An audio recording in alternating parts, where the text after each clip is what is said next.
मुख्यमंत्री देवेंद्र फडणवीसांनी आज नागपूरमधल्या बुटीबोरीमध्ये वारी एनर्जीज लिमिटेड या कंपनीच्या सोलर इनगॉट आणि सोलर वेफर उत्पादन प्रकल्पाचं भूमिपूजन केलंय।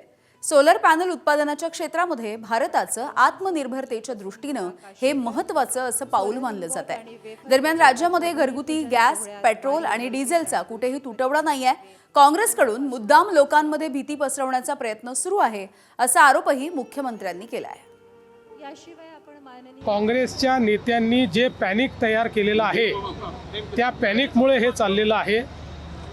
मोठ्या प्रमाणात जाणीवपूर्वक लोकांमध्ये पॅनिक तयार करण्याचं षडयंत्र हे काँग्रेस पार्टीने केलेलं आहे।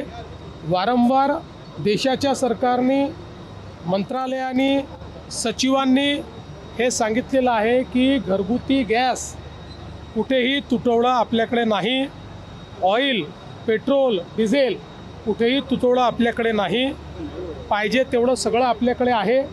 तसं कुठलंही रेशनिंग देखील करण्यात आलेलं नाही आहे, पण जाणीवपूर्वक लोकांना भडकवायचं आणि रांगा लावायच्या हे षडयंत्र आहे।